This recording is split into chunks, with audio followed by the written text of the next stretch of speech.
Well, Mr. Moore, you're as healthy as an ox. Your cholesterol is 127. Even your good to bad ratio is excellent. Your lungs are clear, your PSA is right where it should be, and it says here you've lost 5 pounds since I saw you last. In other words, whatever you're doing, keep it up. If all my patients were as healthy as you, I'd be out of business, he said with a snicker.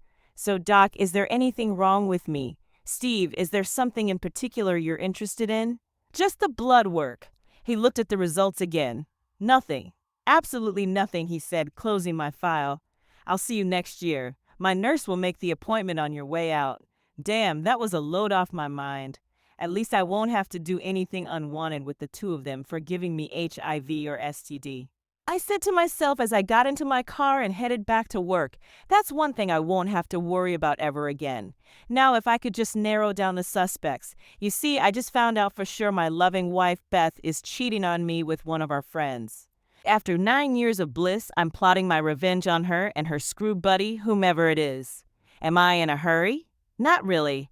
I've got all the time in the world now that I know Beth hasn't infected me with some incurable disease, and there's not a chance I'm ever going to touch her again, at least not with my body. How did I find out, you ask? She told me. Well, I guess she did come right out and say, Steve, I screwed up, and so she did it in a much more subtle way. It was early evening, somewhere in the area of 9 o'clock. It had been a pretty good day all in all, and I was feeling more than a little amorous. Babes, I said in my sexiest voice, you want to have a little fun tonight? Not tonight, she said, opening up her book. I'm a little tired and all I want to do is wind down. I can help you with that. How about a neck and back rub? Steve, all you want to do is get me naked, and it's not going to work tonight, she said, going back to her book. You're never in the mood anymore. Don't I do it for you anymore? Steve, sometimes you just don't anymore, she said, putting her book down on her lap. Well, maybe if we did it more than once every 2 or 3 weeks, you could get back in the groove. Steve, what about no, don't you understand? I don't want you tonight. It's that simple. I just stood there stunned. I couldn't believe what my loving wife had just told me. I grabbed my pillow and started out of the bedroom. What are you going to do now, Sulk? She shot back at me. Don't worry, I won't bother you anymore, tonight or any time in the future. Since I don't do it for you anymore, I guess I'll just have to go elsewhere. I told her, walking across the hall and into the spare room. I heard her call out my name once before I slammed the door and locked it. I'm done begging her for sex anymore. If she doesn't want me any longer, so be it. I went to sleep, or tried to, but this was a huge deal in my eyes, and that's all I thought about all night. I came downstairs just before 7 the next morning, tired and still pissed. Steve, I'm sorry about what I said last night. I didn't mean it. And I was just tired. Maybe we can fool around tonight, she said with a smile. Beth, what are you doing? Throwing me a bone? Maybe if I lie there and let him do me, it'll all blow over, you're thinking.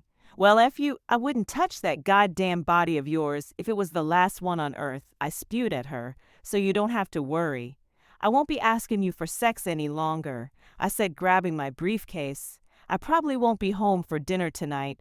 Just looking at you makes me sick to my stomach. With that, I left. Beth must have left 100 calls on my cell and business line that day. When she started emailing me after lunch, I blocked her so I wouldn't have to worry about how sorry she was. She'd become a real hole over the last 6 months, and I was tired of it. We had sex about once every 2 weeks, and that was only after I'd almost had to shame her into it. There was always an excuse, and although some were probably legit, most weren't. I used to look forward to coming home and making love to her. I would set the mood with maybe a back or foot massage with scented oil, but now all she wanted to do was get it on and done with as soon as possible. I had dinner out by myself and hit a local watering hole after that. I sipped on a beer or two while watching the game and didn't get home until well after 11. I thought about sneaking in, but thought what the hell, I hadn't done anything wrong. When I went past our bedroom, Beth flung open the door. Where in the hell have you been? Out. What's it to you? That put her back on her heels. You didn't call or anything. You could have been lying dead in a ditch for all I knew. Well, I guess then you wouldn't have had to worry about me pawing at you anymore, I said, slipping in the knife and turning it twice. If you'll excuse me, it's late and I need to get some sleep. I shut the door in her face and went to bed. I slept better that night. Are you going to honor us with your presence tonight at dinner? She asked in a shitty tone of voice. I haven't decided yet. Well, how in the hell am I going to know then? Well, sweetheart, let me put it to you this way. If I'm here, I'll eat here, and if I'm not, I won't. Does that cover it? Well, Steve, let me know when you're done acting like a 2-year-old. Beth, why don't you go screw yourself? Wait a minute, you're probably doing that already, unless you're getting it somewhere else. I said, looking right at her. She was good, but not that damn good when I saw that look in her eye. How dare you accuse me of cheating on you? She now yelled at me. I then pushed it further. Beth, if you're not getting it from me, you must be getting it somewhere else. Steve, go to hell. I don't give a rat's ass if you ever come home for dinner ever again. She shouted at me before turning her back on me and walking away. All the way to work, I kept remembering that look in her eye. Not horror that I'd accuse her of cheating, but that of shock and surprise like I'd touched an open nerve. On the internet, you can find almost anything. I typed in surveillance equipment and 10,000 items popped up. I kept narrowing my search until I got down to a manageable 100 choices. Finally, I found what I was looking for, a remote surveillance camera with a recording device. It would handle up to 4 tiny cameras, and with the extended memory chip would record up to 5 days, more than I needed. I ordered it and had it shipped overnight to my office. The next part would be tricky. You see, Beth didn't work and took care of our 2 kids, Dan, who was 7, and Amy, who just turned 5. So how to get her out of the house without her suspecting something was going to take some thinking. I didn't eat supper at home anymore, but didn't stay out past 8 o'clock. After all, I still needed to work. Now when I got home, I ignored her and just hung out with my 2 kids. I've got to run to the store for a minute. If it's not too much of an imposition, do you think you can watch your children for about 20 minutes until I get back? Whatever, I said, not even looking at her. As soon as she was down the driveway, I was out of the trunk of my car. I had a camera in the kitchen, in our bedroom, in the basement, and one out on the back porch. I also had just a voice-activated recorder that I planned on putting under the front seat of her car. I put the base station in an old trunk in the attic, and all you could see was the power cord coming from it. I tested them each out and went back to the living room where the kids were watching a movie.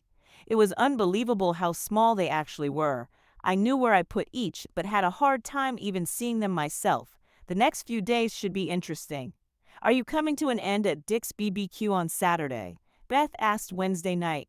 I'm going with or without, so I really don't care one way or another. You see, we were in a group of 8 couples in the neighborhood who once a month put on a barbecue at one of their houses. Every month it rotated from couple to couple, and this week it was, and in Dick's turn. It was a potluck, and everyone brought something to share.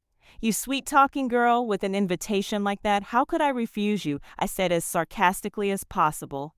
We went together Saturday night, but she stayed the hell away from me all night. When we started playing couples games, I intentionally did everything I could to see that we came in last place.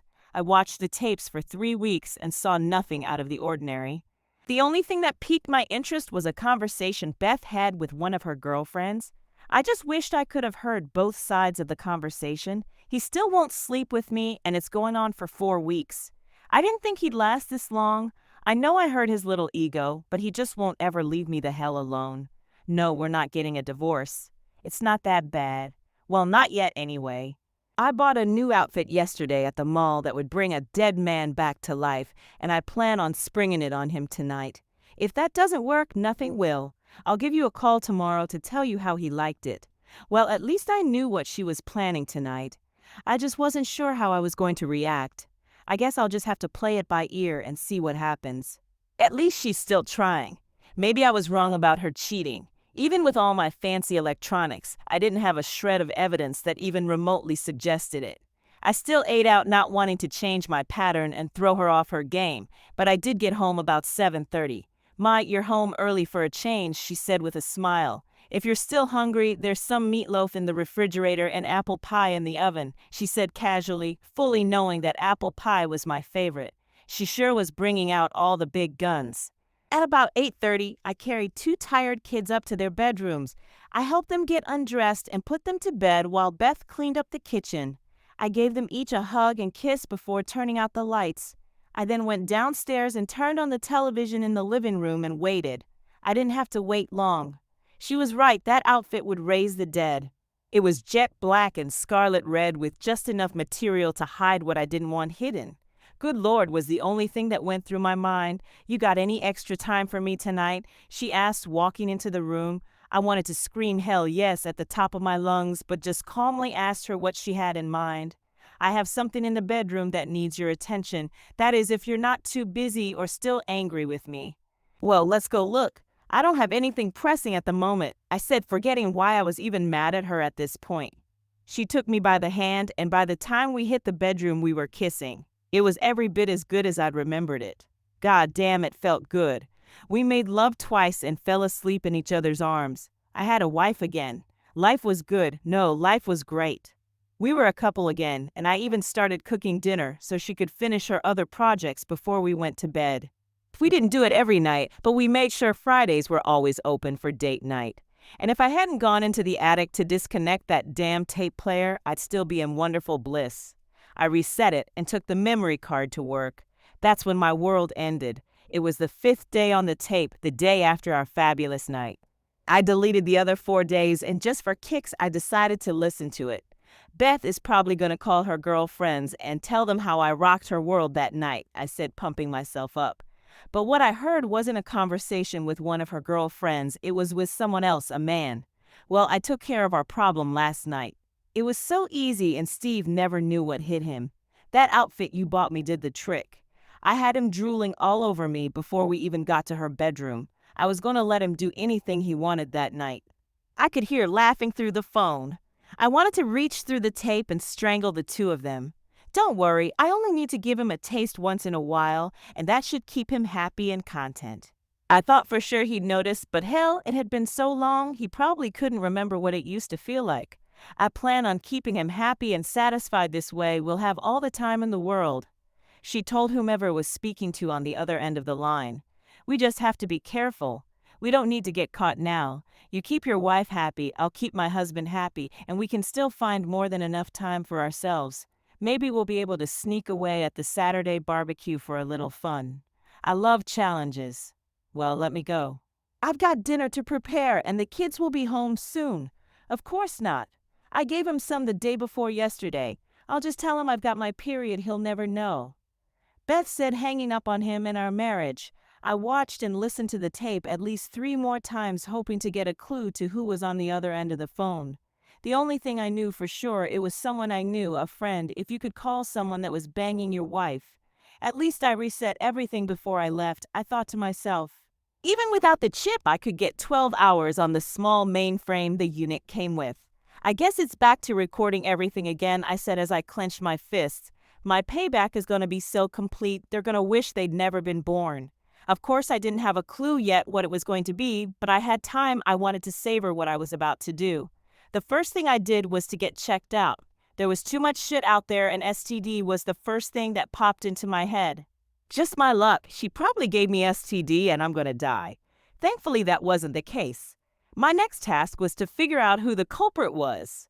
On a pad of paper, I wrote the names of the 7 couples we always hung with. At first glance, I thought there was no way it could be any one of them. These are our good friends. I've known them each for over 3 years. How could one of these guys be my wife? It's not possible, but it was. Our next-door neighbors and Dick were your typical suburban couple. They were in their early 30s, same as us, and happy as two could be. Hell, Dick was probably my best friend, and he loved Beth. But maybe too much. I started to think. Mary and Ron were the oldest of our group. They were both pushing 50. With Ron's bad heart, no way he was banging Beth. I crossed him off my list. I next thought about Sue and Carl and started to see where Carl could be a suspect, and then remembered that they were on a cruise at the time of that call to Beth. Unless he was calling from the cruise ship, which was highly unlikely, he was also out. Sonia and Jerome were the newest couple to our group.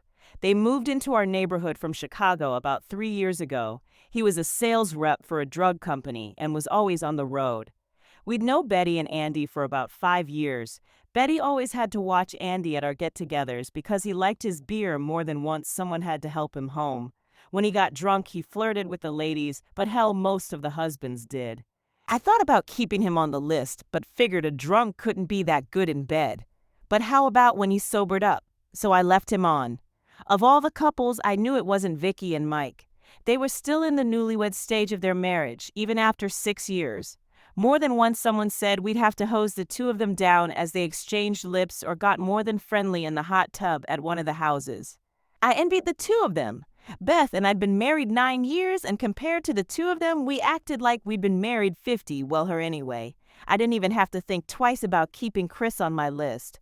Donna and Chris were nice, but were kind of aloof at times. They had money and at times loved to show it off. More than once I had to bite my tongue at what Chris did or said. He was kind of an arrogant prick, but Beth seemed to like him. Well, she seemed to anyway. Maybe it was his money she liked. Donna and Chris didn't seem to connect with one another, and maybe there was trouble in paradise. I circled Chris's name. Looking at the list, I saw 3 names, one of which I couldn't believe I'd included on my list. Dick was my best friend, but you always heard stories of the best friend doing your wife behind your back. Andy was basically a no the more I thought about it, and Chris was a definite yes. It was still another week before our monthly outing, and I needed to somehow find out more details about each. "Steve, are you still going to have Carl paint the other 2 rooms upstairs?" Beth asked when I got home from work. I feel like we took advantage of him the last time when he did the other 2 bedrooms. He charged me for paint and a case of beer, and that was all. I did slip Sue a couple $100 before they went on their cruise.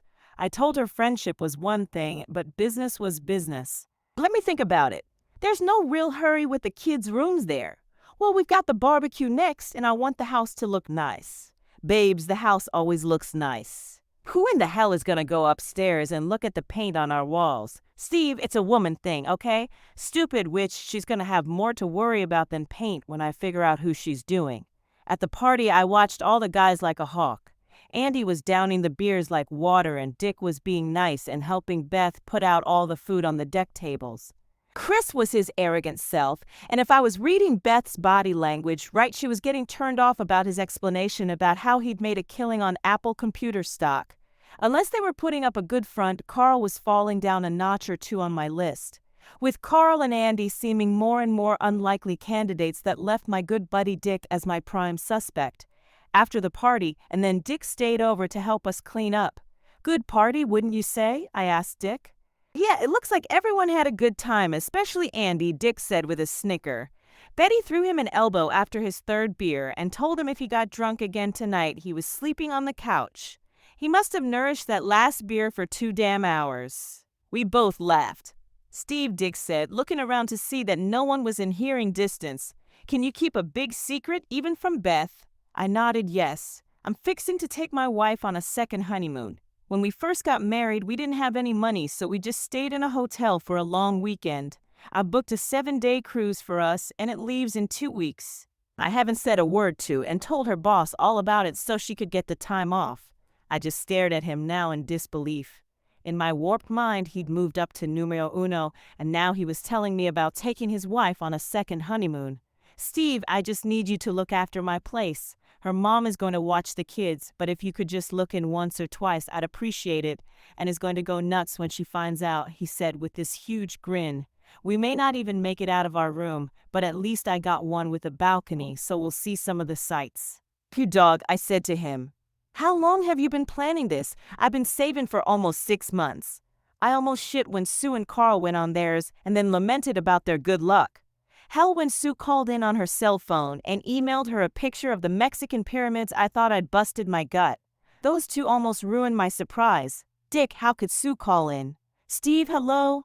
There are cell towers everywhere now, and if not, have you ever heard of satellites? It's expensive as hell, but you can call anywhere in the world now from your cell phone. But if you think I'm going to do anything like that, don't count on it. I plan on being busy doing other things, if you know what I mean." All right, call me stupid. In my mind, I crossed off Dick, who shouldn't have ever been on the list in the first place. That left Andy and Chris, who both seemed unlikely candidates. Jesus Christ, who in the hell was Beth doing? About 3 in the morning, it finally hit me, Carl. At work the next day, I put 2 and 2 together and came up with Carl. He was a self-employed painter and made his own hours. His wife worked in an office so he could come and go as he pleased. Since Beth didn't work, they could get together during the day and no one would be the wiser. Hell, it probably started when he painted our upstairs bedroom 6 months ago, and Beth probably did him in our goddamn bed. The more I thought about it, the madder I got. Even though I felt like putting a bullet in their heads, I didn't want to go to jail and I had the kids to think about. Beth, now that I think about it, why don't we have Carl paint the last 2 rooms? This way the whole upstairs will be done. If you don't mind, can you give him a call and set it up? But tell him up front I intend to pay him for his work this time. I told Beth when I called her from my office. We may even want to recarpet those rooms while we're at it. Steve, one thing at a time, you know we're not made of money. Let's get the walls done, and then we can worry about floor coverings. I guess you're right, babes. I don't know what I'd do without you. I said, even though I wanted to puke. You're right. You were lucky to have me. 2 days later in my office, with my door shut, I listened to their conversation. Honey, you'll never guess what. Steve wants you to paint the other 2 bedrooms upstairs. Isn't that wonderful? I guess you plan on paying me the same way as you did last time, Carl replied. You can bet on that. But this time, there won't be any need for flirting. It'll be nice not to have to sneak around for a change. This way you can come over after the kids go to school and we can take all the time we need. I like when you have sex with me in my bed. It makes me feel so naughty when Steve and I do it on top of those same sheets, she laughed. But Beth, remember, I still have to paint the damn rooms. Hell, how long can that take? A couple of hours? I plan on making this project last at least a week. We haven't done it 3 days in a row ever. Beth, I still have to work for a living. I can't simply come by every day and put the meat to you. Why don't you get your husband to take up some of the slack? He's useless and too damn predictable. Beth, are you one evil witch you know? Just remember, I'm only your evil witch, remember that. Thank God they ended it after that. I thought I was going to puke. It was now time to figure out a plan that put both of them down for the count. Carl would be easy. I'd send a video to his wife and he'd be paying for the rest of his life, but I wanted more than just that from the 2 cheaters. They'd made a fool out of me and I wanted them to feel the pain every time they thought about what they'd done. I wanted my pound of flesh. If I just divorced Beth, most likely she'd get everything even if she were a cheating 304. That meant she'd get the kids the house and I'd be paying for the next 13 years and she'd still get to screw around. A bullet in the head would take her out of the picture. But I didn't have that in me, so I needed something in between. Damn cramps, Beth said, taking 3 Tylenol. You'd think they'd allow us to get something stronger over the counter to handle these fig gin cramps. Why don't you go to the doctor and get something stronger? Don't you think I've tried? That doctor just prescribed some ultra aspirin. If he had a uterus, he'd know what we went through every month, she said, leaning against the bathroom counter. She'd given me an idea, but I didn't have a clue how to make it happen. But I'd find a way. There was one part of town, no God-fearing, self-respecting person, unless you were looking for what was sold there, and that was everything. And I do mean everything. I got my old work truck, and in a raggedy shirt and jeans I made the trip. I wasn't sure what I really wanted, but I had a pretty good idea. I figured I'd have to find someone who knew the ropes there, so I picked up a sex worker from the streets. You're not a cop, are you? She asked. Do I look like a cop? She gave me a price breakup of her services, popping her gum. Then I asked, you know where I can score a few joints and crack? She was surprised. You don't seem to be the type. It's not for me, but for my wife. She says that when she's high, sex is a lot better. I figure I'll get her a few things and we can try them all out. For a second, I thought she was going to bolt out from the truck. How much money did you get? Enough for a taste anyway, I told her. I don't usually do this, but since you're going to give me an extra 50, I just might help you score, she said, lighting up a small joint. You want a hit? She said, passing it to me. Can't, I've got asthma and it would probably kill me. Well, give me 50 and go where I tell you, she instructed. I gave her 2 20s and a 10 and drove. About 5 minutes later, we pulled up behind a house that was basically falling down a shack. Give me 200 and wait here. Leave the windows up and keep the doors locked. If anyone comes up to the window, ignore them. And if he pulls out a gun, well, man, you're on your own, she said, laughing. I knew I was probably making a big mistake, but I did it anyway. Just hurry, I asked. Don't worry, lover, I won't stiff you, she said, getting out and walking through the door. It felt like she'd been gone for a damn hour. More than once I almost left thinking she'd probably gone out the front door and left me. When she came back out, I breathed a sigh of relief. Honey drive is all she said, looking around, I guess, for cops. I got you 3 nice rocks of crack and 3 joints, she said, smiling. But it's going to cost you another 20. But you said, I started to say and then thought better of it. I gave her the money, she gave me the stuff, and we both got what we wanted out of the arrangement. I put everything in a plastic bag under the seat. I drove extra cautiously all the way back to work, switched cars, clothing, and with my stash headed for home. For about $300, I'd get my revenge on both of them. I planned a two-prong approach. I'd nail Carl first, then come back and get Beth when she felt safe. Thursday, I picked up a prepaid cell phone on my way home from work. I figured if I got there early enough, I could catch him before he left. When I pulled into the driveway and saw his truck, I knew I was in. I broke out one of his taillights and put the 3 joints in a bag under the seat. I walked into the kitchen as he was sucking down one of my beers talking to Beth. "Hey buddy, how's the job going?" I asked Carl, looking at Beth for any telltale signs she was doing him. "Should be done by tomorrow night. I just need to swing by Home Depot and pick up another quart of trim paint," he said, finishing his beer.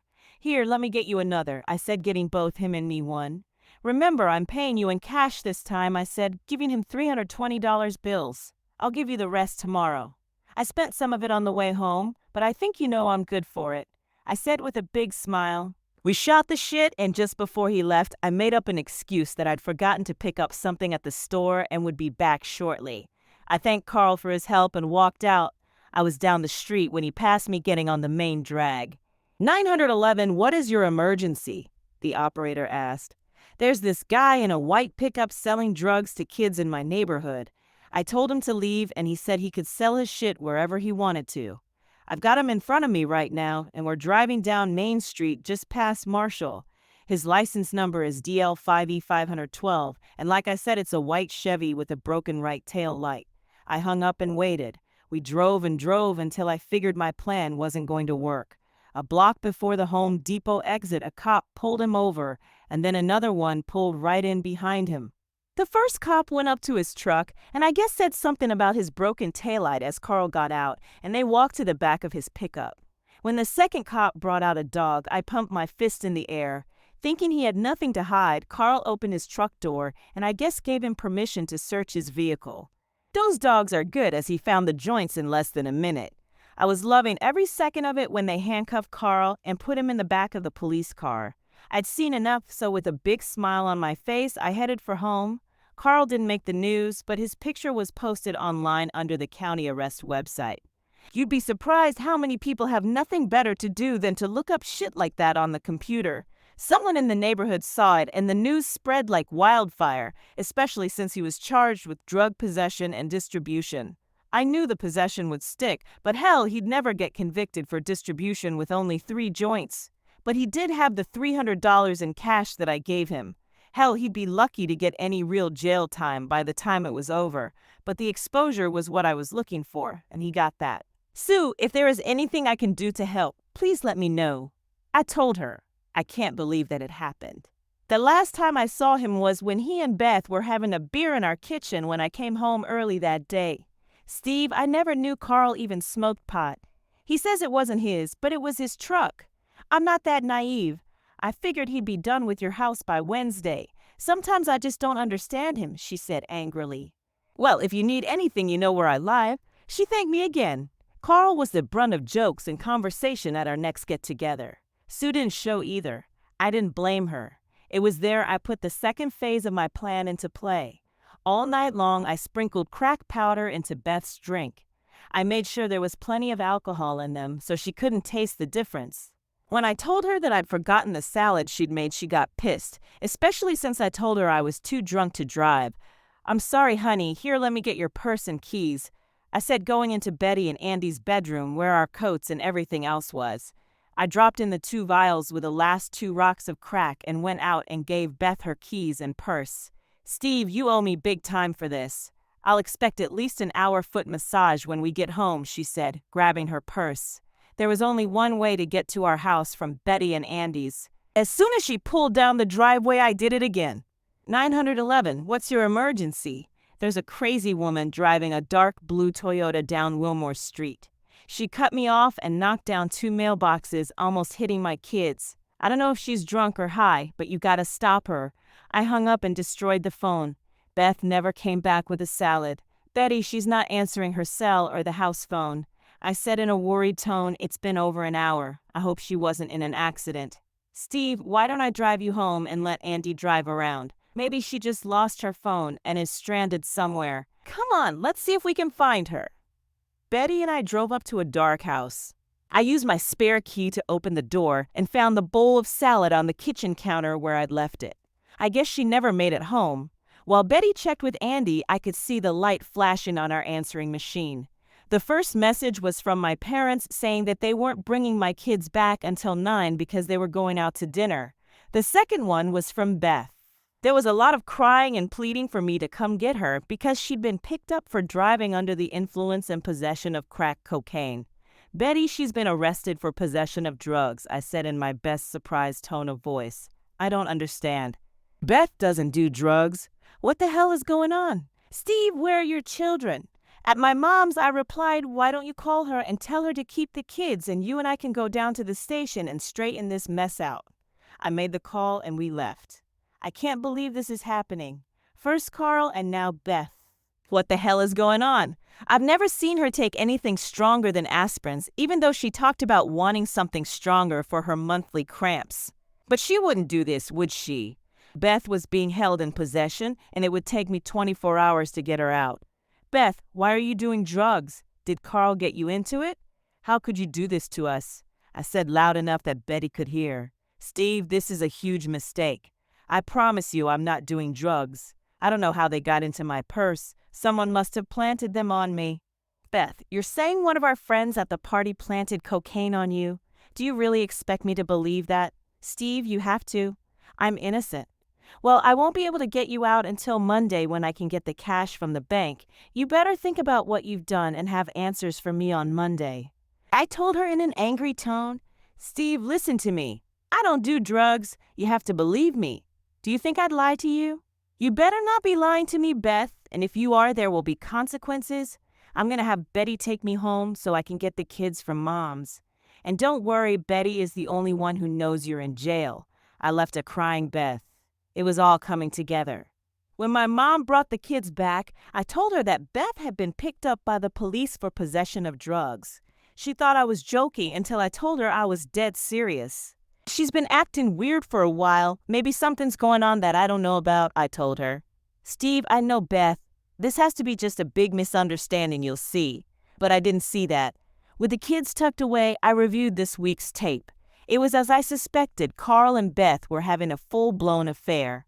The sex bothered me a lot, especially at what they were doing. But the lying and her belittling me to Carl only drove in the stake deeper. I could only watch it so long, especially after she begged him to do things she told me were totally disgusting. I made 3 copies of the tape and went to bed. Mom said she'd look after the kids until Beth got out. I went to work and met with my boss. I gave him the 2-cent rundown and said I'd probably be divorcing Beth. He told me to take all the time in the world and not to worry about my job because it would still be here when I took care of business at home. Lawyers are like sharks, especially if there is blood in the water. I went over everything starting with her being picked up and then handed him the tape. I took this off our home security system. You can't imagine my surprise when I was scanning the tapes to see if I could see Beth taking any drugs when I found out she was having an affair with the husband of one of our good friends. Steve, it happens all the time, he told me. I just want it done and over with. I want the house, custody of my kids, and I sure as hell don't want to pay any alimony to that cheating 304. Don't worry, with what you've given me, it should be pretty much a slam dunk. Do you think what's his name? He said, looking at his notes. Carl's wife is going to divorce her husband. I haven't talked to Sue, but I guess I can ask. Tell her. I'll give her a 20% discount if she's interested. I can use the same evidence and we can do both at the same time. He gave me his card and I said I'd talk to her. My next stop was at Beth's parents' house. June and Hank were good people even if their daughter was a shit. Steve, what are you doing here? Aren't you supposed to be at work or something? June asked. I need to talk to you both for a few minutes. I told them about the arrest, the tape, which I gave them a copy of, and that I was planning on divorcing their daughter. Steve, can't you two go to counseling or something? You guys love each other. You can get past this in time. Hank pleaded with me. Look at the tape and ask yourself if this was your wife. Could you forgive her? I can't, and I think you'll agree. Also, I don't plan on bailing her out of jail. Her bail is $3,000, and since it's her fault, I've pulled money out of savings to cover it. Tell her I don't want her back. Ever. I'll drop off her things tomorrow morning, and I'd appreciate it if she wasn't here when I do." He understood. Changing the locks, splitting our savings and checking accounts, and finally packing up her clothes took most of the day. With Mom picking up the kids at school and taking them to her house for dinner, it gave me time to put my last plan into play. I cracked a cold one and picked up my cell phone. "Sue, Steve here." I opened with, "I need to talk with you alone tonight, if possible. Steve, we're just getting ready to sit down for dinner." "Sue, any time tonight will work. I just need about an hour of your time." "What's it about?" she asked. "This is something I don't want to discuss it over the phone if you don't mind." "Well, why don't I stop over just before 8? Will that work? I'll be here waiting." She told me she had to go but would see me later. "All right, what's so important that we had to do it tonight?" "Sue, Beth was picked up for possession of cocaine Saturday night." "Oh my God, Steve, she's in jail?" "Sue, that's not the half of it. Sunday, I started going through our house security tapes to check if I could see her using drugs, and I found some else," I said, leading her into the living room. I hit play on our DVD and waited for her reaction. "Oh my God," is all she said as she watched her husband having sex with my wife. I stopped the tape 30 seconds later. "I see you're as surprised as I was. That cheating creep, and after I thought that everything was getting back to normal. I just thought that you should know. I made you a copy," I said, ejecting it and handing it to her. After the fizz 20 minutes, I turned it off. I just could watch it any longer. "I'm divorcing Beth and met with an attorney this afternoon," I said, giving her his card. "He said he'd give you a 20% discount if you were interested, but she wasn't hearing me. Sue is not a big woman, but I don't think I'd want her mad at me." There was a lot of swearing, and when she called Beth choice names, I just agreed with her. "Do you have anything to drink? Beer? Wine? Something stronger?" "Wine works," she replied. I knew something was going on, but I just couldn't put my finger on it. "Now I know why he was in such a good mood when you hired him to paint those rooms." She yelled, downing her glass and going for a refill. "My attorney told me to tell you not to get into it with him while you're angry. He's not sure how Carl's going to react. He suggested that you call the police and have him removed just to be safe. That prick doesn't have the balls to hit me, but you're probably right. We talked for the next 45 minutes. I felt bad, not for Carl, but for Sue and her little girl. She called the police, gave them a rundown of what was happening, and they said that they would have someone there in 20 minutes. "I'm so sorry, Sue," I told her. "Don't be sorry, you weren't the one wandering around." "They were," she said, looking at my lawyer's cart. "Tell him I'll take him up on his offer, and I'll give him a call tomorrow." "Are you okay to drive?" I asked. "I'm fine, but I know someone who won't be in 10 minutes. Steve, I'll be in touch. I pity that man. She's gonna tear him a new hole." I dropped off Beth's clothes Tuesday morning. Her mom was at the jail bailing her out as we unloaded the 12 garbage bags of clothes into their garage. "Steve, I watched 2 minutes of the tape and you were right. I wouldn't take her back either. Hell, I don't even want her here, but she's got no place to go." I thanked him and left. It started 3 hours later. Beth left call after call on both the house phone and my cell. I listened to a few of them, but they were all about the same. "I'm sorry Carl seduced me, and it wasn't my drugs," as she pleaded for forgiveness. It wasn't going to happen. Sue kicked out Carl and got a restraining order. He was allowed to pick up his clothes and work tools, but that was about it. He got to the bank account before Sue and took out about 75%. She was pissed. We met with our attorney together and signed the papers. He said that there should be a problem to get what we were asking for, which was about everything. Carl didn't fight it. He knew he was screwed, so he just signed over everything and gave Sue back most of the money he took. Beth, on the other hand, fought it. She wanted custody and support, but after more than a little arm twisting, her lawyer convinced her to give it up. I gave her visitation rights, but not overnight stays. In 5 months, it was all over. Sue and I did bond, but it never got past that. We are good friends, and I kept it that way. I still get a lot of calls from my ex-wife, but I choose to ignore them. I plan to get into therapy to calm down my nerves and plan for my future.